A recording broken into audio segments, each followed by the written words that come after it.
പ്രിയമുള്ള സുഹൃത്തുക്കളെ, അടുത്ത ആഴ്ച 2024 റംസാൻ വ്രതം ആരംഭിക്കുകയാണ്. ഇതിൻ്റെ മുന്നോടിയായി ഇസ്ലാമിക അപ്പോളജിസ്റ്റുകളൊക്കെ റംസാൻ്റെ മഹത്വത്തെ, നോമ്പ് നോക്കേണ്ടതിൻ്റെ ആവശ്യകതയെക്കുറിച്ച്, എങ്ങനെ നോക്കണം, എന്തൊക്കെ ചെയ്യണം, എന്തൊക്കെ ചെയ്തുകൂടാ, അതുകൊണ്ടുണ്ടാകുന്ന ഗുണഗണങ്ങൾ ഒക്കെ നിരന്തരമായ പ്രഭാഷണ പരമ്പരയിലാണ്. അങ്ങനെ വിശ്വാസികളെ ഉദ്ബുദ്ധരാക്കാൻ വേണ്ടിയിട്ടുള്ള അവരുടെ നിതാന്ത പരിശ്രമത്തിനിടയ്ക്ക് അതിനെതിരെയുള്ള വർത്തമാനങ്ങൾക്കും സ്ഥാനമുണ്ട് എന്നതുകൊണ്ടാണ് യുക്തിവാദികളും നിരീശ്വരവാദികളും സ്വതന്ത്ര ചിന്തകരും റംസാനെക്കുറിച്ച് വർത്തമാനം പറയാൻ തുനിയുന്നത്. അതുകൊണ്ട് ഇപ്രാവശ്യത്തെ നമ്മുടെ വർത്തമാനം ഉസ്താദന്മാരുടെ വർത്തമാനങ്ങളിൽ നിന്ന് തന്നെ തുടങ്ങാനാണ് ഞാൻ ഉദ്ദേശിക്കുന്നത്. കഴിഞ്ഞ വർഷം ഞാനൊരു ഫേസ്ബുക്ക് പോസ്റ്റ് ഇട്ടിരുന്നു, റംസാൻ ഒരു തീറ്റ മഹോത്സവം എന്ന് പറഞ്ഞുകൊണ്ട്. അതിൽ എൻ്റെ പല സുഹൃത്തുക്കളും വളരെ കുണ്ഠിതം എന്നോട് അറിയിച്ചു. അങ്ങനെയല്ല, ഞങ്ങൾ മിതമായി തന്നെയാണ് ആഹാരം കഴിക്കുന്നത്, അങ്ങനെയൊന്നും അമിതമായി ആഹാരം കഴിക്കാൻ പറ്റില്ല എന്നൊക്കെ പലരും എന്നോട് പറയുകയുണ്ടായി. ഇത് യുക്തിവാദിയായ ഞാൻ പറഞ്ഞപ്പോൾ ഉണ്ടായ പ്രതികരണമാണെങ്കിൽ ഉസ്താദ് എന്തു പറയുന്നു എന്ന് നമുക്കൊന്ന് തൽക്കാലം കേൾക്കാം. നോമ്പായി കഴിഞ്ഞാൽ ആ വീട്ടിലെടുത്ത് നോക്കിയാൽ എല്ലാ മാസത്തിലുള്ള ചെലവിനേക്കാളും ഒരു 10,000 രൂപ അധികം ചെലവാകും നോമ്പിന്, അല്ലേ? സാധാരണ നമ്മൾ ആ വീട്ടിലുള്ള ചെലവ് 15,000 രൂപ വിചാരിച്ചു. നോമ്പാകുമ്പോൾ നമ്മളൊരു വീട്ടിൽ ചെലവാറത്. കാരണം എന്താ, ലുഹറിന് കഴിഞ്ഞാൽ സുബൈക്ക് നമ്മൾ പള്ളിയിൽ അത്താഴം കഴിച്ചിട്ട് പള്ളിയിൽ നിസ്കരിക്കും, പിന്നെ പോയി ഉറങ്ങും. ലുഹർ വരെ ഉറങ്ങും, ജോലി ഇതൊന്നും ഇല്ലാത്തവര്. ഇതൊരു 12 മണി 12 മണിക്ക് എണീറ്റിട്ട് ഒന്ന് കുളിച്ച് ഫ്രഷായി പള്ളിക്ക് പോകും. പള്ളിയിൽ കഴിഞ്ഞാൽ പിന്നെ നമ്മൾ ആലോചിക്കാരോ ഇന്നത്തെ നോമ്പുറക്ക് എന്താണ് വേണ്ടത്, അപ്പൊ അതിന് വേണ്ട സാധനങ്ങളായിട്ട് അന്വേഷിച്ചുകൊണ്ട് കുടുംബനാഥം ഇങ്ങനെ നടക്കും. അത് വീട്ടിലെത്തിക്കും. അസർ കഴിഞ്ഞാൽ കുടുംബനാഥകൾ ഇത് ഉരുട്ടും വരത്തും ചെയ്യും. ഒരു മകരി പേരെ അപ്പണി മകരിവിന് ബാങ്ക് കൊടുത്തു കഴിഞ്ഞാൽ ഉണ്ടാക്കിയ ചുരക്ക് എന്ത് ചെയ്യും, നമ്മൾ തിന്നും. ഏകദേശം നമ്മൾ ആ പകല് രാവിലെ ഉച്ചയ്ക്ക് വൈകുന്നേരമുള്ള ചായ കുടിയും അതിനൊക്കെ നമ്മൾ എന്ത് ചെയ്യും, അവിടെ ഒരു കഥ കിട്ടും നോമ്പ് പറഞ്ഞിട്ട്. ഇതൊരു വയറക്കണ ഫുള്ളായിട്ട് ആകെ കണ്ണും തള്ളിയിട്ടാണ് നമ്മൾ നിസ്കരിക്കേണ്ടത്. അദ്ദേഹം പറയുന്നത് നോമ്പിൽ ചിലവ് കൂടും എന്നുള്ളതാണ്. ഒരു 10-15,000 രൂപയുടെ ചിലവ് കുടുംബ ബഡ്ജറ്റിൽ വർദ്ധിക്കുമെന്നാണ് അദ്ദേഹം പറയുന്നത്. ഒരാൾ മാത്രമല്ല, പലരുടെയും പ്രസംഗത്തിൽ ഇത് ഉടനീളം കേൾക്കുവാൻ ഒരു ഒരു അന്വേഷണത്തിൻ്റെ ഭാഗമായി ഞാൻ തുനിഞ്ഞത്. അതുകൊണ്ട് എനിക്ക് കുറേ ക്ലിപ്പിങ്സ് കിട്ടിയതിൽ 1-2 ക്ലിപ്പിംഗാണ് ഞാനിവിടെ പ്രസക്തമായവ കാണിക്കുന്നത്. ഇതിന് കാരണം എന്തെന്ന് ചോദിച്ചാൽ, നമ്മൾ ആഹാരം എന്നുള്ളത് മനുഷ്യർക്ക് ഒഴിവാക്കാൻ പറ്റിയ ഒന്നല്ല. നമ്മുടെ നിത്യനിദാന ചിലവുകൾക്ക് ആവശ്യമായ, ഊർജ ചിലവുകൾക്ക് ആവശ്യമായ നമ്മൾ കണ്ടെത്തുന്നത് ആഹാരത്തിൽ നിന്നാണ്. ആഹരിക്കുക എന്നുള്ളത് മനുഷ്യൻ്റെ ജീവിയുടെ പ്രധാന ഉദ്യമത്തിൽപ്പെട്ട ഒന്നാണ്. അത് ഒഴിച്ചുകൊണ്ട് ഒരു ജീവിക്കും ജീവിക്കാൻ സാധ്യമല്ല. അപ്പോൾ എത്ര കലോറി ഫുഡ് നമുക്ക് വേണമെന്ന കണക്കുണ്ട്. അത്രയും ആഹാരം നമ്മൾ കഴിച്ചില്ലെങ്കിൽ കുറേ ദിവസം കഴിഞ്ഞാൽ ചത്തുപോകും എന്നുള്ളത്. ഞാൻ പണ്ടൊക്കെ മദിരാശിയിൽ പോകുമ്പോൾ അവിടെ ജൈനന്മാരുണ്ട്. അവരുടെ നോമ്പിൻ്റെ രീതി മറ്റൊന്നാണ്. തൻ്റെ ആരോഗ്യവും മറ്റു കാര്യങ്ങളും കണക്കിലെടുത്തുകൊണ്ട് 10, 15, 20 ദിവസങ്ങൾക്ക് അവർ വെള്ളവും ആഹാരവും ഒഴിവാക്കിക്കൊണ്ടുള്ള ഫാസ്റ്റിംഗ്. വാസ്തവത്തിൽ ദൈവത്തോട് പ്രീതി ഉണ്ടെങ്കിൽ, ദൈവത്തെ തൃപ്തിപ്പെടുത്തണമെങ്കിൽ, അതിലുപരി ഇതൊരു ത്യാഗമായി കണക്കാക്കണമെങ്കിൽ അത്തരത്തിലുള്ള ഫാസ്റ്റിംഗ് ആണ് ഈ ഫാസ്റ്റിംഗ് പ്രേമികൾ ചെയ്യേണ്ടത്. ശാസ്ത്രീയമായി അതൊക്കെ പമ്പര വിഡിതവും തെറ്റുമാണ്. വെള്ളം കുടിക്കാതിരിക്കാൻ പാടില്ല, സമയത്തിന് ആഹാരം കഴിക്കാൻ പാടില്ല, മിതത്വം ആഹാരത്തിലും മറ്റും പാലിക്കേണ്ടതിൻ്റെ കാര്യം മറ്റൊരു കാര്യമാണ്. അപ്പോഴേ ഇത് ചെയ്യാതെ ആഹാരത്തെ ഒഴിവാക്കി കഴിഞ്ഞാൽ നമുക്ക് കിട്ടാത്ത ആഹാരത്തിനോടൊരു ആർത്തിയുണ്ടാകും. ആ ആർത്തി മൂത്തിട്ട് വൈകുന്നേരം ആകുമ്പോൾ ആവശ്യത്തിലധികം കലോറി നമ്മൾ അകത്താക്കും എന്നുള്ളത്. അത് പാടില്ല. നമുക്ക് ഒരാളുടെ ദൈനംദിന ജീവിതവുമായി ബന്ധപ്പെട്ട് എത്ര കലോറി ചെലവുണ്ടോ അത്രയും കലോറിയെ ഫുഡ് ഇൻടേക്കിംഗ് പാടുള്ളൂ. അങ്ങനെ സാധാരണഗതിയിൽ ഞാൻ ഉൾപ്പെടെയുള്ള നമ്മൾ അത് തെറ്റിക്കാറുണ്ട്. അതുകൊണ്ടുള്ള ദുർമേധസ്സും മറ്റുമൊക്കെ നമ്മൾ അനുഭവിക്കുകയും ജീവിത ശൈലി രോഗങ്ങൾക്ക് അടിമപ്പെടുകയും ചെയ്യും. ഞാൻ തന്നെ അമിത കുടവയറുള്ള ആളാണ്. നിയന്ത്രിക്കണമെന്ന് താല്പര്യമുണ്ട്, നിയന്ത്രിക്കാൻ പറ്റാത്ത അവസ്ഥയുമാണ്. പക്ഷേ ഒരു പരിധിക്ക് ഞാൻ നിയന്ത്രിക്കുന്നുമുണ്ട് എന്നുകൂടി ഞാൻ അറിയിക്കുകയാണ്. ഇതിനകത്ത് ഒരുപാട് ആരോഗ്യ പ്രശ്നങ്ങൾ ഈ നോമ്പ് വരുത്തി വയ്ക്കും. മുസ്ലിമിൻ്റെ നോമ്പ് എന്ന് പറയുമ്പോൾ സൂര്യ ഉദയം മുതൽ സൂര്യ അസ്തമയം വരെ ആഹാരവും വെള്ളവും മറ്റ് ക്രമങ്ങളും തെറ്റിക്കുക, ഒഴിവാക്കുക എന്നുള്ളത്. ഇത് ശരിയായ ഒരു കാര്യമല്ല. കാരണം ഇത് നമ്മുടെ ആരോഗ്യത്തിനെ ശരിക്കും ബാധിക്കും. ഒന്നാമതായി ബാധിക്കുന്ന ഒരു കാര്യം നമ്മുടെ സിർക്കാഡിയം റിഥം തെറ്റും.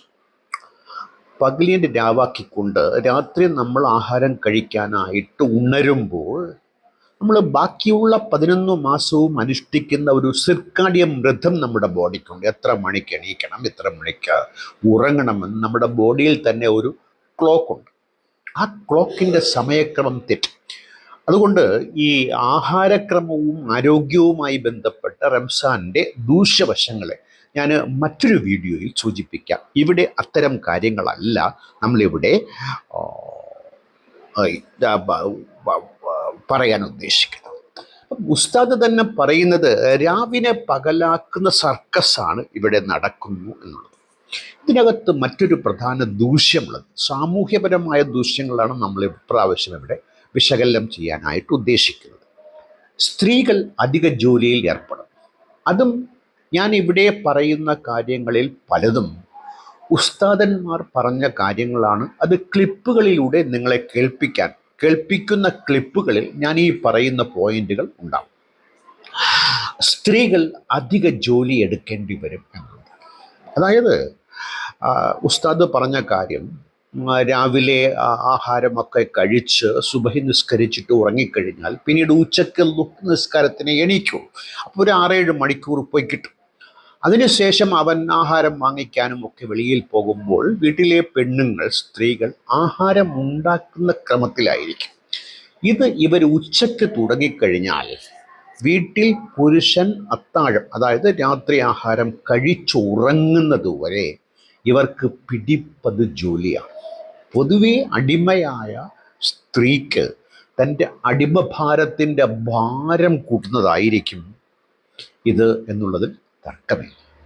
മറ്റൊരു പ്രധാനമായ കാര്യം, ഇസ്ലാം മതത്തെ താങ്ങി നിർത്തുന്ന പല ഘടകങ്ങൾ, നിസ്കാരം, നോമ്പ്, സക്കാത്ത്, വസ്ത്രധാരണം, ദാടി, നിസ്കാരത്തഴം, അങ്ങനെ പലതുമുണ്ട്. അതിൽ ഒരു പ്രധാനപ്പെട്ട ഘടകമാണ് നോമ്പ്. കാരണം നോമ്പിനുമായിട്ട് ബന്ധപ്പെട്ട് നോക്കുമ്പോൾ ബാക്കി 11 മാസവും ഇവൻ ദൈവത്തെ മറന്നു തന്നെ ജീവിക്കും. ഈ ഒരു മാസം വരുമ്പോൾ പലിശ ഉൾപ്പെടെ പലിശ സഹിതം ദൈവത്തോടുള്ള പ്രീതി കാണിക്കാനുള്ള ഒരു എളുപ്പ മാർഗമാണ് ഈ നോമ്പ് നോക്കൽ. എന്തായാലും പകല് കഴിക്കുന്ന ആഹാരത്തെ രാത്രി കഴിക്കും. അപ്പം പകല് കുറേ നേരം ഒരു സഹനശക്തി ഉണ്ടാകുകയാണെങ്കിൽ തൻ്റെ ദൈവത്തെ 11 മാസത്തേക്ക് വേണ്ടിയിട്ട് ഈ ഒരു മാസം അങ്ങേയറ്റം സേവിച്ച് കളയാമെന്നുള്ള ധാരണയാണ് ഇതിലൂടെ ഉണ്ടാകുന്നത്. ഇനി ഉസ്താദിൻ്റെ മറ്റൊരു ക്ലിപ്പിലേക്ക് നമുക്ക് പോയിട്ട് വരാം. അപ്പൊ നമ്മുടെ ഒന്നും ഒരു 100% എത്തണില്ല. നമ്മുടെ നോമ്പ് എത്തണില്ല, ഖുർആനോത്ത് എത്തണില്ല, ഇത്തികാഫ് എത്തണില്ല. ഒക്കെ നടക്കണില്ല, എല്ലാം നടക്കുന്നുണ്ട്, എല്ലാ സാധനം നടക്കുന്നുണ്ട്. ഇതൊന്നും അങ്ങോട്ട് അതിൻ്റെതായ ഒരു ലക്ഷ്യത്തിലേക്ക് എത്തുന്നില്ല എന്നുള്ളതാണ് ഏറ്റവും പ്രയാസകരമായ ഒരു അവസ്ഥ. ഇതിൽ ഉസ്താദ് പറയുന്നത് നോമ്പ് നോക്കുന്നു, നിസ്കരിക്കുന്നു, ഖുർആൻ വായിക്കുന്നു ഒക്കെ ആയിട്ടും ഇതൊക്കെ 100%ത്തിലേക്ക് എത്തുന്നില്ല. മതത്തിൻ്റെ ഒരു പരാജയമെന്ന് പറയുന്നത് അത് മനുഷ്യൻ്റെ പ്രകൃതത്തെ മനസ്സിലാക്കാൻ തയ്യാറാകുന്നില്ല എന്നുള്ളതാണ്. ഇപ്പം പകല് 5 നേരത്തെ നിസ്കാരം, ബഹുഭൂരിപക്ഷം മുസ്ലിങ്ങൾ ഈ നിസ്കാരം അനുഷ്ഠിക്കാറില്ല. അവർക്ക് വിശ്വാസക്കുറവുള്ളത് കൊണ്ടല്ല, ഇത് ചെയ്യണമെന്ന് ആഗ്രഹമുണ്ടെങ്കിലും ജീവിത സാഹചര്യങ്ങൾ അവരെ അനുവദിക്കാറില്ല. ഇപ്പോൾ പോലീസ് ഉദ്യോഗസ്ഥൻ, കടയിലെ ഷോപ്പിൽ നിൽക്കുന്ന തൊഴിലാളി, അങ്ങനെ പലരും, ഇപ്പം ടെലഫോൺസിൽ വർക്ക് ചെയ്യുന്ന, അങ്ങനെ പലർക്കും ജോലിയിൽ നിന്ന് നിശ്ചിത സമയം അവധിയെടുത്ത് പോകാൻ പറ്റില്ല. പിന്നെ സ്വതസിദ്ധമായി തന്നെ ഒരേ കാര്യം നിരന്തരമായി ചെയ്തുകൊണ്ടിരിക്കുമ്പോൾ മടുപ്പ് തോന്നും. ആ മടുപ്പിൻ്റെ ഭാഗമായിട്ട് പോലും നിസ്കാരം പല പ്രാവശ്യം അവർ ഒഴിവാക്കും എന്നുള്ളതാണ്. അതുകൊണ്ട് മനുഷ്യപ്രകൃതം ഉസ്താദെ നിങ്ങൾ ഈ പറയുന്ന കാര്യങ്ങൾക്ക് യോജിച്ചതല്ല. അവൻ്റെ സുഖലോലുപതയ്ക്ക് അവൻ ഒരുപാട് പ്രാമുഖ്യം നൽകിക്കൊണ്ട് തന്നെ ഇതൊക്കെ ഒരു പരിധിക്ക് മാത്രമേ മനുഷ്യൻ ചെയ്യൂ എന്നുള്ളതാണ്. പിന്നെ അടുത്ത ഒരു ഉസ്താദിൻ്റെ ക്ലിപ്പിലേക്ക് നമുക്ക് പോയിട്ട്, കുറേ പിരിവുണ്ടാവും പള്ളിയിലും എല്ലായിടത്തും അല്ലേ? സാധാരണ പിരിവുണ്ടാവും, കുറച്ച് അധികം ഉണ്ടാവും. നമ്മളെന്താ ചെയ്യാറിയോ? നമ്മളെ പേഴ്സിലുള്ള ഏറ്റവും ചെറിയ നോട്ട് ഉണ്ടാവും. 2 റുപ്യൊന്നും ഇപ്പോൾ ഇറങ്ങണില്ല, അതുകൊണ്ട് ഇപ്പോൾ അതിട്ട് കൊടുക്കൂല. ഒരു 10, 20 അങ്ങനെയൊക്കെ ഇട്ട് കൊടുക്കുക. നമ്മൾ ഡ്രസ്സ് എടുക്കാൻ വേണ്ടി പോയാലോ? നമ്മളിനി പെരുന്നാൾക്ക് ഡ്രസ്സൊക്കെ എടുക്കാൻ പോകില്ലേ? ഒരു 200 റുപ്യ ഡ്രസ്സൊന്നും എടുത്താൽ നമുക്കത് കണ്ടുപിടിക്കൂല അല്ലേ? ഒരു 1000, 1200, 2000. എന്നാൽ ദീനിന്റെ കാര്യത്തിൽ ഒരു 10 രൂപ ചെലവാക്കണോടത്തോ അത് ഇങ്ങോട്ട് ഏറ്റവും ചെറുത് എന്താന്നാ നോക്കുക. ഇത് നമുക്ക് കിട്ടേണ്ട എന്താ? താഴ്ഭാഗത്ത് കൂടി അരുവികൾ ഒഴുകുന്ന സ്വർഗ്ഗാണ്. ഇവിടെ വയനാട്ടിൽ പോയിട്ട് ഒരു റിസോർട്ടിൽ ഒരു ദിവസം നിൽക്കാൻ വേണം 3000 റുപ്യ വേണ്ടേ? സ്വർഗത്തിൽ നിൽക്കാൻ നമ്മൾ കൊടുക്കണ എത്ര? 10 റുപ്യ.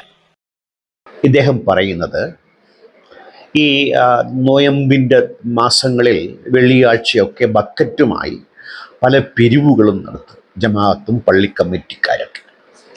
അപ്പം ആ ബക്കറ്റിൽ ഇടുന്ന തുക തൻ്റെ പോക്കറ്റിലുള്ള ഏറ്റവും ചെറിയ തുകയായിരിക്കുമെന്നാണ് ഉസ്താദ് കരയുന്നത്. ഇത് വളരെ പ്രധാനപ്പെട്ട ഒരു പോയിൻ്റാണ്. എൻ്റെ കയ്യിൽ ഒരു 2000 രൂപയുടെ നോട്ടുണ്ട്, ഒരു 500ൻ്റെ നോട്ടുണ്ട്, ഒരു 20ൻ്റെയും നോട്ടുണ്ട്. ഞാൻ ഒരാൾക്ക് വെറുതെ ആണെങ്കിലും തന്നെ ദാനമായിട്ടോ അല്ലെങ്കിൽ സമ്മാനമായി കൊടുക്കുന്ന തുക ഞാനും അയാളുമായിട്ടുള്ള ബന്ധത്തിൻ്റെ അടിസ്ഥാന ശിലയാണ്. അപ്പം ബക്കറ്റിൽ 20 രൂപ ഏറ്റവും കുറഞ്ഞ ഡിനോമിനേഷൻ ഇടുന്ന ഒരാളുടെ ആ മതവുമായി, ആ മതം പിച്ചത്തട്ടിയുമായി വരുമ്പോഴുള്ള ഒരു എന്താ പറയുക, ഒരു ബന്ധം. നിങ്ങൾ 500ൻ്റെ വിലയില്ല, 20ൻ്റെ വിലയെ അവൻ മതകാര്യങ്ങളിൽ കൽപ്പിക്കുന്നു എന്നുള്ളത്. ഇനി ഈ 500 രൂപ കൊടുക്കുമ്പോൾ എന്താ കിട്ടുക? ഇപ്പം ദൈവത്തിന് കാശിൻ്റെ ആവശ്യമില്ല. കല്ലായ ദൈവത്തിന് കാണിക്കേണ്ടതിന്, സർവ്വലോകത്തെയും സൃഷ്ടിച്ചു പരിപാലിക്കുന്ന ദൈവത്തിന് ഇവൻ്റെ 500 രൂപ നോട്ടിൻ്റെ ആവശ്യമില്ല. പിന്നെ മതസംസ്ഥാപനം, അതിൻ്റെ നിലനിൽപ്പ്, അതിൻ്റെ പ്രവർത്തനം, ഇതിനൊക്കെ പണം വേണ്ടി വരും, ഉസ്താദിൻ്റെ ശമ്പളം ഉൾപ്പെടെ. അപ്പം അതിലേക്ക് വേണ്ടിയിട്ടാണ്. ഇതിലേക്ക് ഞാൻ കൊടുത്തില്ലെങ്കിലും മറ്റുള്ളവർ കൊടുക്കുമെന്ന ഒരു ഈസി ചിന്ത അവനിൽ അപങ്കുരിക്കും. കാരണം പണ്ട് ഈ കുളത്തിൽ ഒരു കുളത്തിനെ പാൽക്കുളമാക്കി മാറ്റാൻ കമ്മിറ്റി തീരുമാനിക്കുന്നുണ്ട്. അപ്പോൾ പലരും പാലൊഴിക്കുമ്പോൾ ബഹുഭൂരിപക്ഷം ആളുകൾ വെള്ളമൊഴിച്ചു. അവരുടെ ധാരണ എല്ലാവരും പാലൊഴിക്കുമല്ലോ, ഞാൻ ഒരു കൂട്ടം വെള്ളമൊഴിച്ചാൽ ആരറിയാൻ പോകും. അവസാനം നോക്കിയപ്പോൾ പാൽക്കുളമായില്ല, അത് വെള്ളക്കുളമായി തന്നെ തുടരുന്നു. എന്നതുപോലെ പള്ളിക്കാര്യങ്ങൾ നോക്കാൻ പലരും ഉണ്ടാകും. കമ്മിറ്റി ആരോടെങ്കിലും എന്തെങ്കിലും വാങ്ങിച്ചൊക്കെ കാര്യങ്ങൾ ചെയ്തു കൊള്ളും എന്നതിൻ്റെ അടിസ്ഥാനത്തിൽ 500 രൂപ അവൻ്റെ കീശയിൽ തന്നെ സ്ഥിരതാമസം ഉറപ്പിക്കാൻ അവൻ തയ്യാറാണ്. ഉസ്താദ് പറയുന്ന മറ്റൊരു കാര്യം, ഡ്രസ്സ് വാങ്ങിക്കുമ്പോൾ 1000ൻ്റെയും 2000ൻ്റെയും ചിലവാക്കും. അത് ഉസ്താദെ, അത് മനുഷ്യരെ കുറ്റം പറഞ്ഞിട്ട് കാര്യമില്ല. മനുഷ്യൻ്റെ എന്താ പറയുക, അവൻ്റെ അപ്പിയറൻസ്, അത് അവൻ്റെ അംഗീകാരത്തിൻ്റെ ഭാഗമായിട്ടാണ്. ഇപ്പം ഞാൻ പോലും ഡ്രസ്സ് എടുക്കുമ്പോൾ എനിക്ക് ഇഷ്ടപ്പെട്ട ഡ്രസ്സുകൾ ആണ് അംഗീകാരത്തെ ആഗ്രഹിക്കാത്ത മനുഷ്യരേയില്ല. അങ്ങനെ നോക്കുമ്പോൾ നമ്മുടെ പ്രധാനമന്ത്രിയെ നമ്മൾ നോക്കൂ. അദ്ദേഹത്തിൻ്റെ ഭാവാഭിനയങ്ങളിൽ ഏറ്റവും മികവുറ്റതാണ് അദ്ദേഹത്തിൻ്റെ ഫാൻസി ഡ്രസ്സ്. എന്തെല്ലാം തരം വേഷവിധാനം. നമ്മുടെ സിനിമാ നായകന്മാരും നായികമാരും ഒക്കെ അത് ഓരോ മനുഷ്യനിൽ പ്രചോദിതമായ ഒരു സ്വഭാവമാണ് അംഗീകാരത്തിന് വേണ്ടിയിട്ടുള്ള വസ്ത്രധാരണ രീതി. വസ്ത്രധാരണ രീതി ഒരു അംഗീകാരത്തിൻ്റെ പ്രഥമമായ ഒരു മാർഗമായിരിക്കെ, ഉടുപ്പെടുക്കുമ്പോൾ, വസ്ത്രമെടുക്കുമ്പോൾ, ബക്കറ്റിൽ 20 രൂപയുടെ തെണ്ടിക്കാശിടുമ്പോൾ ആ 2000-ൻ്റെ നോട്ട് തന്നെ എൻ്റെ അംഗീകാരത്തിന് വേണ്ടി ഞാൻ ചിലവാക്കുന്നതിൽ നിങ്ങൾ കരഞ്ഞിട്ട് കാര്യമില്ല. ഈ ഇടയ്ക്കൊരു ഉസ്താദ് പറഞ്ഞു, എങ്ങനെ ക്യാൻസർ വരുന്ന രോഗി മൾട്ടി സ്പെഷ്യാലിറ്റി ഹോസ്പിറ്റലിൽ ലക്ഷങ്ങൾ ചിലവാക്കുമ്പോൾ ഖുർആൻ ഓതാനായിട്ട് 100 രൂപയാണ് ഉസ്താദിന് കൊടുക്കുന്നത്. ഉസ്താദെ, മൾട്ടി സ്പെഷ്യാലിറ്റി ഹോസ്പിറ്റലിൽ ലക്ഷങ്ങൾ കൊടുത്താലേ രോഗം മാറുള്ളൂ. അത് രോഗം മാറുമെന്നുള്ള ധാരണയുണ്ടെങ്കിൽ ആ കാശ് നിങ്ങൾക്ക് കിട്ടുമായിരുന്നു.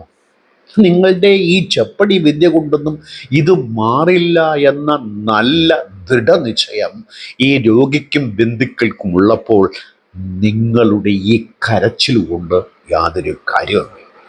പിന്നെ ഈ 500-ഉം 1000-ഉം ഒക്കെ കൊടുത്ത് നോമ്പൊക്കെ പിടിച്ച് നിസ്കരിച്ചൊക്കെ ചെയ്ത് കഴിഞ്ഞാൽ എന്ത് കിട്ടും? സ്വർഗം കിട്ടും.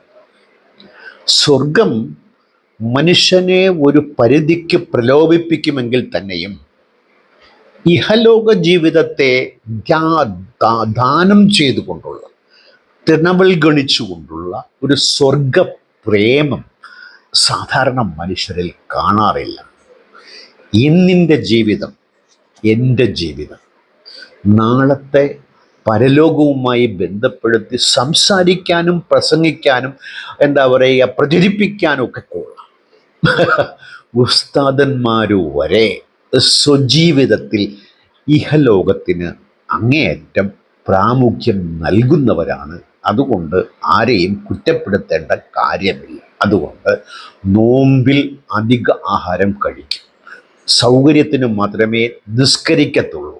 സക്കാത്ത് ഇവനും തോന്നുന്നതാണ് കൊടുക്കുക, അല്ലാതെ മതം നിർദ്ദേശിച്ച രീതിയിൽ കൊടുക്കത്തില്ല. ഹജ്ജിന് പോകും, അതൊരു നല്ലൊരു ടൂറിസ്റ്റ് പദ്ധതിയാണ്. ഈ മതത്തിൻ്റെ നിലനിൽപ്പുമായി ബന്ധപ്പെട്ട് ഒരു ജീവിയുടെ ആവാസ വ്യവസ്ഥയ്ക്ക് ഉതകുന്ന രീതിയിൽ സാഹചര്യങ്ങളാണെങ്കിൽ എന്ന് പറയുന്നത് പോലെ ഇസ്ലാമിൻ്റെ നിലനിൽപ്പുമായി ബന്ധപ്പെട്ട് ഒരു ടൂറിസ്റ്റ് മനോഭാവം മനുഷ്യരിൽ ഉള്ളതിനെ പ്രതിഫലിപ്പിക്കുന്നതാണ് ഹജ്ജ്. ഒരിക്കൽ പോയാൽ വീണ്ടും തോന്നും. ഇപ്പം ഞാൻ ദുബായിൽ പോയിട്ടുണ്ട്, സ്ഥിരമായി മുംബൈയിലേക്ക്. അത് വീണ്ടും വീണ്ടും പോകാനുള്ള ഒരു ആഗ്രഹവും ത്വരയും നമ്മളറിയാതെ നമ്മളിൽ ഉണ്ടാകും. കാണാത്തത് കാണുക, കാഴ്ചകളുടെ ഭംഗിയിലേക്ക് ഭ്രമിക്കുക എന്നുള്ളത് ഒരു പൊതു സ്വഭാവമായതുകൊണ്ട് ഈ ഹജ്ജ് എന്നുള്ളത് ഇതിനെ നിലനിർത്താൻ ആവശ്യമായ ഒരു ഘടകമെന്നാണ് എനിക്ക് പറയാനുള്ളത്. ഇനി ഉസ്താദിൻ്റെ മറ്റൊരു വാവിട്ടു കരച്ചിൽ കേൾക്കാം. കണ്ടോ, ശരീരം കൊടുത്തിട്ട്, സമ്പത്ത് കൊടുത്തിട്ട്, സമയം ഒക്കെ എല്ലാം പടച്ചോന് കൊടുത്തിട്ടും ഇതിനി പടച്ചോ സ്വീകരിച്ചില്ലെങ്കിലോ? ഈ ഒരു പേടിയാണ് അവർക്കുണ്ടായിരുന്നത്. സുഹൃത്തുക്കളെ, നമ്മളൊക്കെ എത്ര പേടിക്കണം? നമ്മുടെ നമസ്കാരം, നമ്മുടെ ദിക്റുകൾ, ഇതൊക്കെ പടച്ചോ സ്വീകരിച്ചോളണമെന്നുണ്ടോ? അള്ളാഹു സ്വീകരിക്കുമാറാകട്ടെ. നമ്മൾ പ്രാർത്ഥിക്കണം. അതുകൊണ്ട് സുഹൃത്തുക്കൾ, എന്താ അറിയോ, പ്രാർത്ഥന നിർബന്ധമായും നമ്മുടെ ജീവിതത്തിൽ ഉണ്ടാവും. നോമ്പ് എന്ന് പറഞ്ഞാൽ ഒരു പ്രാർത്ഥനയുടെ മാസമാണ്. നമ്മൾ ചെയ്താൽ മാത്രം പോരാ. എനിക്കറിയാം, ഇബ്രാഹിം നബി അലൈഹി സ്വലാത്തു വസ്സലാം, മകൻ ഇസ്മായിൽ നബി അലൈഹി സ്വലാത്തു വസ്സലാം, അള്ളാഹു അവരോട് കൽപ്പിക്കുകയാണ് കഅബ നിർമ്മിക്കണം. കഅബ പുനർനിർമ്മിക്കാൻ വേണ്ടി പറഞ്ഞു. അള്ളാഹുടെ കൽപ്പനയാണ്. ഇവർ രണ്ടാളും കഅബ പുനർനിർമ്മിച്ചു. എന്നിട്ട് അള്ളാഹു സുബ്ഹാനഹു വ തആല പറയാണ്, ആ രണ്ടാളും പടച്ചോന്റെ കൽപ്പനയില്ലേ, പടച്ചോന്റെ കൽപ്പനയാണല്ലോ, അതാണല്ലോ നിറവേറ്റിയത്. പടച്ചോൻ സ്വീകരിക്കാതിരിക്കൂല എന്ന നിലക്ക് അവർ തിരിഞ്ഞു പോയോ? ഇല്ല. മറിച്ച് അവർ രണ്ടുപേരും പ്രാർത്ഥിക്കാൻ, ഇബ്രാഹിം ഖവാഇദ മിനൽ ബൈത്തി വഇസ്മാഈൽ റബ്ബനാ തഖബ്ബൽ മിന്നാ ഇന്നക അൻതസ് സമീഉൽ അലീം. അവർ രണ്ടുപേരും പ്രാർത്ഥിച്ചു, റബ്ബന, ഞങ്ങളുടെ രക്ഷിതാവേ, തഖബ്ബൽ മിന്നാ, ഞങ്ങളിൽ നിന്ന് ഇത് സ്വീകരിക്കണേ റബ്ബേ. കണ്ടോ, ഇത് പ്രാർത്ഥിക്കണം. നമുക്കൊന്ന് നിസ്കരിച്ചാൽ ചിലപ്പോൾ സലാം വീട്ടാൻ തന്നെ എവിടെ ഒന്നറിയോ? ഇത് ഓർമ്മക്കാരൻ. പ്രത്യേകിച്ച് ഈ തറാവി നിസ്കാരം കഴിഞ്ഞാണ്ട് ഒരു ഓട്ടം അല്ലേ? നിസ്കാരം കഴിഞ്ഞാൽ ഇമാമ് സലാം വിട്ടപ്പോൾ അപ്പോൾ മാമൂമ് സലാം വിട്ടിട്ട് ഓർമ്മ എത്തിയിട്ടുണ്ടാവും. ചിലപ്പോൾ അവിടുന്നേക്കാരൻ സലാം വിട്ടത്, അത്രയും സ്പീഡാണ്. അദ്ദേഹം പറയുന്നത്, നിങ്ങൾ ഇതൊക്കെ ചെയ്താലും അള്ളാഹു സ്വീകരിക്കാതിരുന്നാൽ എന്തു ചെയ്യും? എന്തിനാണ് അള്ളാഹു സ്വീകരിക്കാതിരിക്കുന്നത്? അള്ളാഹു പറഞ്ഞതനുസരിച്ച് പകൽ അന്തിയോളം ആഹാരം വർജിച്ചുകൊണ്ട് തന്നാൽ കഴിയുന്ന രീതിയിൽ മതം ഉദ്ബോധിപ്പിച്ചതിനെ ഒരു വിശ്വാസി വളരെ ത്യാഗം സഹിച്ചുകൊണ്ട് അനുഷ്ഠിക്കുമ്പോൾ അള്ളാഹു എന്തിനാണത് സ്വീകരിക്കാതിരിക്കുക? അപ്പം പേടിപ്പെടുത്തൽ, ഈ ഇസ്ലാമിക അപ്പോളജിസ്റ്റുകളുടെയും മതത്തിൻ്റെയും പേടിപ്പെടുത്തലിൻ്റെ ഭാഗമായിട്ടാണ് ഈ വർത്തമാനം പറയുന്നത്. ഈ വർത്തമാനം പറയുമ്പോൾ ഒട്ടുമിക്ക ആളുകളും പേടിക്കില്ല. കാരണം അവൻ ചെയ്തതിൽ അവന് തൃപ്തി ഉണ്ടാകും. ഇപ്പം ഈ മതവിശ്വാസം മനുഷ്യനിൽ രൂപപ്പെട്ടത് എങ്ങനെയെന്ന് ഒരു പുസ്തകത്തിൽ ഒരു വായന ഞാൻ വായിച്ചു. അതായത് രാജു വടനാപ്പള്ളി അദ്ദേഹത്തിൻ്റെ പരിണാമത്തെക്കുറിച്ചുള്ള പുസ്തകത്തിൽ അദ്ദേഹം ക്രിസ്ത്യൻ പള്ളിയുടെ മുമ്പിൽ നിന്നിട്ട് അവിടെ പോകുന്ന ആളുകളെയും ഇറങ്ങി വരുന്ന ആളുകളെയും ശ്രദ്ധിച്ചു. ഈ ഇറങ്ങി വരുന്ന ആളുകൾക്ക് മാനസികമായ തൃപ്തിയുള്ളതായും സംതൃപ്തിയുള്ള ഒരു മുഖവുമായി അവർ തിരിച്ചു വരുന്നതായി അദ്ദേഹം കണ്ടു. അതിനു കാരണം താൻ എന്തോ വലിയ കാര്യം ചെയ്തു എന്നൊരു ബോധ്യം അയാളിൽ ഉടലെടുക്കുന്നു. തൻ്റെ സൃഷ്ടികർത്താവിന് വേണ്ടി അദ്ദേഹം നിർദ്ദേശിച്ച കാര്യത്തിൽ ഞാൻ പലതും ചെയ്തിരിക്കുന്നു. ഇതാണ് ആ സംതൃപ്തിയുടെ കാരണങ്ങൾ. ഒന്നെന്നിരിക്കെ ഒരുതൻ നോമ്പ് നോക്കുന്നു, പിന്നെ നിസ്കരിക്കുന്നു, പരിധിക്ക് ഒരു സക്കാത്ത് കൊടുക്കും, അങ്ങനെ പല കാര്യങ്ങളും ചെയ്യുമ്പോൾ ഇതൊന്നും അള്ളാഹു സ്വീകരിക്കില്ല എന്ന് മൈക്ക് വെച്ച് കെട്ടി പറഞ്ഞാൽ വിശ്വാസി അത് സ്വീകരിക്കില്ല എന്നുള്ള മിനിമം ന്യായമെങ്കിലും ഇവർക്ക് മനസ്സിലാകാതെ പോകുന്നു എന്ന കാര്യം. അപ്പം അതിനുവേണ്ടി ഉസ്താദ് പറയുന്ന മാർഗം നിർബന്ധമായും നിങ്ങൾ നിസ്കരിക്കണം എന്നാണ്, പ്രാർത്ഥിക്കണം എന്നാണ്. പ്രാർത്ഥന വിശ്വാസത്തിൻ്റെ ഏറ്റവും പരമപ്രധാനമായ ഒരു ഘടകമാണ്. എത്ര ആളുകളാണ് 24 മണിക്കൂറിൽ ഉറക്കം ഒഴിച്ചുള്ള സമയങ്ങളിൽ പ്രാർത്ഥനയ്ക്ക് വേണ്ടി ചിലവാക്കുന്നത്? അവൻ എത്ര മണിക്കൂർ ദൈനംദിന ജീവിതത്തിൽ പണിപ്പെട്ടാലാണ് രണ്ടറ്റവും മുട്ടിക്കാൻ സാധിക്കുക? ഇതിനിടയ്ക്ക് എവിടെയാ പ്രാർത്ഥിക്കുക? അപ്പം പാമ്പ് കടിച്ചാൽ പ്രാർത്ഥിച്ചാൽ പറ്റും. നേരത്തെ ഉസ്താദ് പറഞ്ഞ കണക്കിന് ലക്ഷങ്ങൾ കൊടുത്ത് മൾട്ടി സ്പെഷ്യാലിറ്റിയിൽ പോകുക, 100 രൂപ കേട്ട് ഓദിപ്പിക്കും. ഇതൊക്കെ സ്വജീവിതം കൊണ്ട് മനുഷ്യർ പഠിച്ച ജീവിത പാഠങ്ങളാണ്. അതുകൊണ്ട് ഈ പ്രാർത്ഥിക്കണമെന്ന് നിരന്തരമായി നിങ്ങൾ പറയേണ്ടി വരുന്നത്, വിശ്വാസി ആയിക്കഴിഞ്ഞാൽ പ്രാർത്ഥന നിർബന്ധമാണെന്ന് നിങ്ങളെപ്പോലെ തന്നെ വിശ്വാസിക്കും അറിയാം. അവൻ്റെ ജീവിത സാഹചര്യങ്ങൾ അവനെ അനുവദിക്കില്ല. അതുകൊണ്ട് ഈ കൊട്ടിഘോഷിക്കപ്പെടുന്ന പ്രയോജനങ്ങൾ കിട്ടുമെന്ന പൂർണ്ണ വിശ്വാസം അവനിൽ അധിഷ്ഠിതമല്ല. അതുകൊണ്ടാണ് ഉസ്താദന്മാർക്ക് നിരന്തരമായി നിങ്ങൾ പ്രാർത്ഥിക്കണമെന്ന് പറഞ്ഞിട്ടും ബഹുഭൂരിപക്ഷം വരുന്ന വിശ്വാസികളും പ്രാർത്ഥനയിൽ നിന്ന് അകന്നു നിൽക്കാനുള്ള കാരണമായി നമ്മൾ കാണുന്നത്. അവർക്ക് വിശ്വാസക്കുറവില്ല, അവർക്ക് പ്രാർത്ഥിക്കാൻ താല്പര്യവും ആഗ്രഹവും ഉണ്ട്.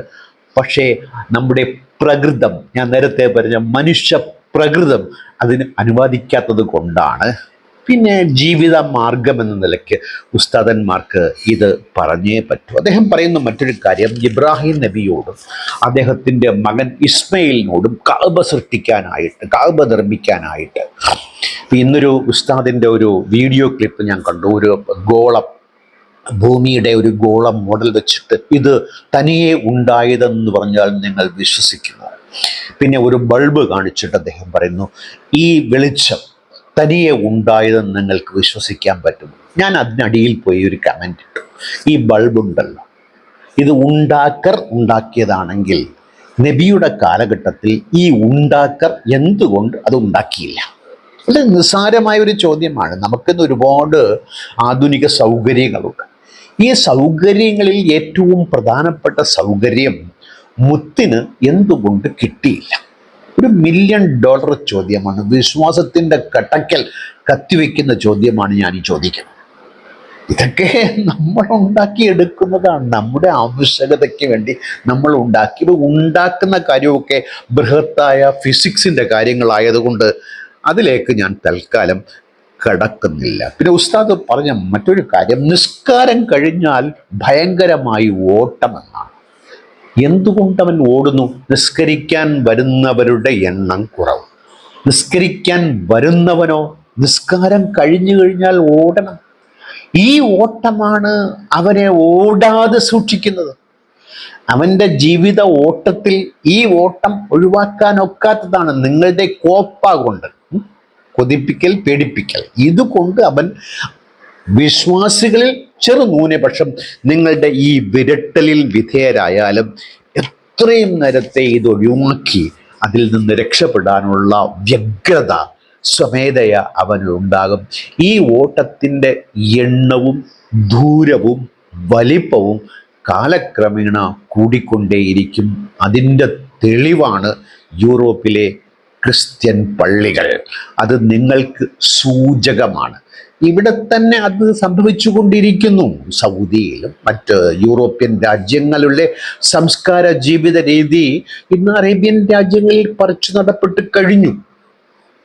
ഇപ്പം ആഗോള വ്യാപകമായി ഈ വേൾഡ് ഒക്കെ എന്താ പറയുക, ആഗോള വ്യാപനമായി തന്നെ കാര്യങ്ങൾ തീരുമാനിക്കുന്ന സ്ഥിതി വന്നപ്പോൾ പല ജീവിത രീതികളൊക്കെ അങ്ങോട്ടും ഇങ്ങോട്ടും കൊണ്ടും കൊടുത്തും ജീവിക്കുമ്പോൾ പണമുള്ള അറബിക്ക് അതൊക്കെ സ്വായത്തമാക്കാൻ ഇന്ന് യാതൊരു മടിയുമില്ല എന്ന്. ഞാൻ അബുദാബിയിൽ പോയപ്പോൾ ഞാൻ അവിടുത്തെ പള്ളികളിലൊക്കെ നിസ്കാര വേളയിൽ എത്തുന്ന ആളുകളുടെ എണ്ണമൊക്കെ നോക്കിയപ്പോൾ ബഹുഭൂരിപക്ഷം ആളുകളും എൻ്റെ അറിവിൽ നിസ്കാരത്തിന് വേണ്ടി ഓടിക്കൂടുന്നവരല്ല. അത് ഞാൻ പലപ്പോഴും പരീക്ഷണാടിസ്ഥാനത്തിൽ തെളിവുകൾ നിരത്തി പറഞ്ഞിട്ടുള്ള ഒരു കാര്യമായതുകൊണ്ട് ഞാനത് വീണ്ടും ഇവിടെ പരാമർശിക്കുന്നു. ഇനി മറ്റൊരു ഉസ്താദിന്റെ വർത്തമാനം കൂടി അല്പം കേട്ടു നോക്കാം. രണ്ടാമത്തെ ഒരു കാര്യം ഹബീബ് റസൂലുള്ളാഹി തങ്ങൾ പറയുന്നുണ്ട്, വിശുദ്ധ റമദാൻ വരുമ്പോഴേക്ക് തന്നെ അതിനൊരു ടെൻഷനായി കാണും. നമ്മളെ കൂട്ടത്തിലൊക്കെ ചിലപ്പോൾ നാട്ടിലൊക്കെ ഉണ്ടാവും, വെറുതെ സംസാരിക്കുകയാണ്, എന്നാലും ആ വർത്താനത്തിൻ്റെ കൂട്ടത്തിൽ ഇങ്ങനെ പറയും, വേണ്ടില്ലേ നീ ചൂടുകാലത്ത് ഈ വണ്ടിയും വരെയൊക്കെ എന്നൊക്കെ അങ്ങനെ പറഞ്ഞ് അതിനങ്ങനെ ഒരു വേണ്ടാത്ത ലെവലിൽ കാണുക. മാസം കാണാൻ സാധ്യതയുള്ള ആദ്യത്തെ രാത്രി തന്നെ അടുത്ത തിങ്കളാഴ്ച ഈ സമയമാകുമ്പോൾ മാസം കണ്ടു എന്നാണ് കേൾക്കുമ്പോൾ, കണ്ടോ ഇത് വേണ്ടില്ലേ എന്ന് പറയുന്നൊക്കെ ഒരു ഇത് റമദാൻ വരുന്നു എന്ന് കേൾക്കുമ്പോൾ അതൊരു ടെൻഷനായി കാണുക, അതൊരു സങ്കടമായിട്ട് അഭിനയിക്കുക. അങ്ങനെ നീ വന്നു കഴിഞ്ഞാൽ തന്നെ ആർക്കൊക്കെയോ വേണ്ടിയിട്ട് എന്തെങ്കിലുമൊക്കെ ചെയ്യുക, അതൊക്കെ കേവലം എന്തെങ്കിലുമൊക്കെ ചെറുത് മാത്രം ഒതുക്കുക. അവസാനം റമദാൻ വേർപിരിയുന്നു എന്ന് കേൾക്കുമ്പോൾ അവസാനത്തെ ദിവസങ്ങളിലൊക്കെ അയാളെ മനസ്സ് വല്ലാതെ സന്തോഷിക്കുക. ഇങ്ങനെയൊക്കെ ആകാം. ആ മനുഷ്യന്റെ ഉള്ളിൽ കപടവിശ്വാസം കടന്നുകൂടുമെന്ന് ഹബീബ് റസൂലുള്ളാഹി സ്വല്ലല്ലാഹു അലൈഹി വസല്ലം തങ്ങൾ ഹദീസിൽ നിന്ന് നമുക്ക് വായിക്കാൻ പറ്റും. അവർക്ക് റമദാൻ എന്നുള്ളത് മുനാഫിഖിന്റെ പേരിൽ ഏറ്റവും പ്രയാസമേറിയ മാസമായിരിക്കുമെന്നാണ് ഹബീബായ തങ്ങൾ ഹദീസിലൂടെ പഠിപ്പിക്കുന്നത്. ആ പ്രയാസം ഞാൻ നേരത്തെ പറഞ്ഞത്, അത് ഉൾക്കൊള്ളുന്നിടത്ത് ഒരു ചെറിയ ടെൻഷൻ, അല്ലെങ്കിൽ തന്നെ ചൂടും പ്രയാസങ്ങളുമാണ്, അതിൻ്റെ ഇടയിലേക്ക് പിന്നെ നോമ്പും കടന്നു വരികയാണ് എന്നൊക്കെ പറഞ്ഞിട്ടിങ്ങനെ അതിനെ ഒരു വേണ്ടാത്ത മനസ്സിൽ കാണുക. അയാളെ വേറെ ഏർപ്പാടുകളൊന്നും നടക്കുന്നതിന് ഈ ചൂട് കാര്യങ്ങളൊന്നും ഒരു പ്രശ്നമാവില്ല. റമദാൻ വരിക എന്ന് പറഞ്ഞാൽ അത് കുറച്ചൊരു സങ്കടമാവുക. അതിപ്പോൾ ഇനി തണുപ്പ് കാലത്ത് വന്നാലും അവർ തന്നെ പറയാം, ചൂട് കാലത്ത് മാത്രമല്ല ഉൾക്കൊള്ളാൻ പ്രയാസമുള്ളവർക്ക് എപ്പോഴും ആ നിലക്ക് സംസാരിക്കും. ആ വ്യക്തിക്ക് ഉള്ളിന്റെ ഉള്ളിൽ കപടവിശ്വാസം മറയാതെ കടന്നുകൂടും. ഈ വർത്തമാനത്തിന് പ്രത്യേകതയുണ്ട്. നബിയെ കോട്ട് ചെയ്താണ് അദ്ദേഹം ഈ വർത്തമാനം പറയുന്നത്. നബിയുടെ കാലഘട്ടത്തിൽ പോലും ഇത്തരം തീറ്റി ഉത്സവങ്ങളും നോമ്പിനോടുള്ള പ്രതിപത്തിയും കുറവായിരുന്നു എന്നാണ് ഇദ്ദേഹം പറയുന്നത്. അങ്ങനെയാണ് ഇത് ഏത് കാലഘട്ടത്തിലും, അതായത് നബിയുടെ കാലഘട്ടം വളരെ പൂരുഷയുള്ള മഹത്വമേറിയ കാലഘട്ടം എന്ന് പറഞ്ഞാലും അങ്ങനെയൊന്നുമല്ല. നമ്മൾ ഈ ചരിത്രത്തിൻ്റെ ഈ ഊടും പാവും ഇളക്കി നോക്കിക്കഴിഞ്ഞാൽ നമുക്ക് മനസ്സിലാകുന്ന കാര്യമാണ്, ഇന്നത്തെ പോരായ്മകൾ അന്നും ഉണ്ടായിരുന്നു, എന്നും മതപരമായ കാര്യങ്ങളിൽ ഉണ്ടാവും എന്ന്. കാര്യം മനുഷ്യന് ആവശ്യമായ ഒരു ഘടകമല്ല. അതുകൊണ്ട് ആഹാരം അമിതമായി കഴിക്കുക, നോമ്പിനോട് പ്രതിപത്തി കാണിക്കാതിരിക്കുക, നോമ്പ് ആർക്കോ വേണ്ടി പിടിക്കുക, അതാണ് അദ്ദേഹത്തിൻ്റെ പരിതാപമായ കരച്ചിൽ. ആർക്കോ, അതെ, അതായത് നോമ്പ് പിടിക്കുന്നതിൻ്റെ കാര്യങ്ങളിൽ ഒന്നാണ് സമൂഹ ജീവിയായതുകൊണ്ട് മറ്റുള്ളവർ എന്തു കരുതും എന്നൊരു വേദനയും ഒരു എന്താ പറയുക ഒരു രീതിയും അത് മനുഷ്യർക്കുണ്ടാകും. അങ്ങനെ ഉണ്ടാകുന്നതാണ് നോമ്പ് പിടിക്കാൻ ഉണ്ടാകുന്ന കാരണങ്ങൾ ഒന്നാണ്. അതുപോലെ അദ്ദേഹം പറയുന്ന ഒരു കാര്യം, നോമ്പ് തീർന്നാൽ സന്തോഷമാണ് ഉണ്ടാകും ഉസ്താദേ. ഈ കെട്ടും ഭാണ്ഡവും ആവശ്യമില്ലാത്തത് ഇറക്കി വെച്ചു കഴിഞ്ഞാൽ ആർക്കാണ് സന്തോഷം തോന്നാത്തത്? കടുത്ത വേനലിൽ എല്ലാം സൃഷ്ടിച്ചു പരിപാലിക്കുന്ന ദൈവത്തിന് വേണ്ടിയിട്ട് അബ്ദുറഹ്മാൻ എന്തിനാണ് വെള്ളം കുടിക്കാതിരിക്കേണ്ടത്? എന്തിനാണ് അവൻ ബിരിയാണി ഒഴിവാക്കേണ്ടത്? പൂർണ്ണമായി ഒഴിവാക്കുന്നു? ഇല്ലല്ലോ, രാത്രിയാണ്. അപ്പൊ പകലിനെ രാത്രിയാക്കിയാൽ തൃപ്തിപ്പെടുന്ന ഒരു എന്താ പറയുക, ഒരു ഒരു വല്ലാത്ത മനോഭാവത്തിന്റെ ഉടമയാണോ അള്ളാഹു? ഇത് വിശ്വാസികൾ സ്വയം ചോദിക്കേണ്ട ചോദ്യമാണ്. നിനക്ക് എന്തായാലും ഇത് ഒഴിവാക്കിക്കൊണ്ട് ജീവിക്കാൻ പറ്റത്തില്ല, അത് നിനക്കറിയാം. അങ്ങനെ ഇരിക്കെ ഇത് തീർന്നാൽ സന്തോഷിക്കുന്നത് മനുഷ്യ പ്രകൃതത്തിൻ്റെ വളരെ വളരെ ശക്തിയാർന്ന തെളിവാണ്. മതത്തിന് മനുഷ്യ പ്രകൃതം അറിയില്ല, അടിവരയിട്ട് പറയേണ്ട കാര്യമാണ് ഇത്. ഇതുകൊണ്ടൊക്കെ ഇവർ കപടവിശ്വാസികളാണ്, കപടവിശ്വാസികൾ. ഇത് കപടവിശ്വാസമൊന്നും അല്ലെന്നേ, നിങ്ങൾക്ക് ആ പേരിട്ടൊക്കെ വിളിക്കാം. ഇത് തന്നെയാണ് വിശ്വാസം. വിശ്വാസം കാപട്യമാണ്.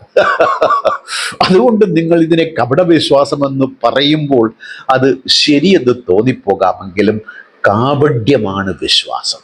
അതുകൊണ്ട് ആ കാപട്യം അടിമുടി അതിൽ മുഴലിച്ചു നിൽക്കുമെന്ന കാര്യത്തിൽ തർക്കമേ വേണ്ട. അപ്പം നബി പറയുന്ന മറ്റൊരു ഉസ്താദിന്റെ ക്ലിപ്പ് കൂടെ നമുക്ക് കേൾക്കാം. അല്ലെങ്കിൽ എന്താണെന്നറിയോ, ഒരു 10-30 ദിവസം സാധാരണ നോർമലി പോകുന്ന പോലെ കഴിഞ്ഞു പോകും. കുറെ പട്ടിണി കിടന്നു, നമ്മുടെ ഭക്ഷണത്തിന്റെ മെനു ഒക്കെ ഒന്ന് മാറി, ഭക്ഷണത്തിന്റെ ടൈം ടേബിൾ ഒക്കെ ഒന്ന് മാറി, പകൽ കഴിച്ചത് മുഴുവനല്ല ഇരട്ടിയോ രാത്രി കഴിക്കുന്ന ഒരു അവസ്ഥയിലേക്ക് മാറി. അതിനപ്പുറത്തേക്ക് പ്രത്യേകിച്ച് ഒരു മെച്ചമില്ലാത്ത ഹതഭാഗ്യവാന്മാരെ കുറിച്ച് ഇതേ റസൂൽ കരീം സ്വല്ലല്ലാഹു അലൈഹി വസല്ലം തന്നെ പറഞ്ഞു. എത്ര നോമ്പുകാരെന്നറിയോ? ആ മനുഷ്യർക്ക് നോമ്പ് നോക്കിയിട്ട് ആകെ കിട്ടിയ കുറെ പട്ടിണി കിടന്നു, കുറെ ദാഹം സഹിച്ചു എന്നതിനപ്പുറത്തേക്ക് പരലോകത്തേക്ക് കൊണ്ടുപോകാൻ ഒരു ഓഹരിയും കിട്ടാത്ത എത്ര നോമ്പുകാരാണെന്ന് അള്ളാന്റെ റസൂലിന്റെ നാവുത്തുമ്പത്തിലൂടെ പറഞ്ഞിട്ടുണ്ടെങ്കിൽ ആ ഹതഭാഗ്യവാന്മാരുടെ ലിസ്റ്റിൽ നമ്മൾ ആരും ഇല്ലാതിരിക്കുവാൻ കുറച്ചും കൂടി ആയുധമൊന്ന് മൂർച്ച കൂട്ടിയിട്ട്. നബിയുടെ കാലത്തും പട്ടിണി മാത്രമായിരുന്നു നോമ്പിൽ കൂടി വിശ്വാസികൾക്ക് കിട്ടിയതെന്നാണ് ഈ ഉസ്താദം പറയുന്നത്. അപ്പം ഉസ്താദന്മാരുടെ പറച്ചിലിനെ എടുത്ത് ക്രോഡീകരിക്കുകയാണെങ്കിൽ ഇത് ഒരു തീറ്റ മഹോത്സവമാണ്, ആത്മാർത്ഥമായി ഇത് ചെയ്യുന്നില്ല, ഇത് വരുമ്പോൾ സങ്കടപ്പെടുന്നു, തീർന്നാൽ സന്തോഷപ്പെടുന്നു എന്നൊക്കെയുള്ള വർത്തമാനം കൂട്ടി വായിക്കുമ്പോൾ ഒരു വിശ്വാസിയുടെ വിശ്വാസത്തിൻ്റെ രൂഢമൂലത അവൻ്റെ നിത്യനിദാന പ്രകൃതവുമായി എങ്ങനെ ഒത്തുപോകുന്നില്ല എന്ന് നമുക്ക് കൃത്യമായി മനസ്സിലാക്കും. വെള്ളം ചേർക്കുന്നതാണ് മതം. മനുഷ്യർക്ക് വെള്ളം ചേർത്തേ ആവക കാര്യങ്ങളിൽ മുന്നോട്ടു പോകാൻ പറ്റത്തുള്ളൂ.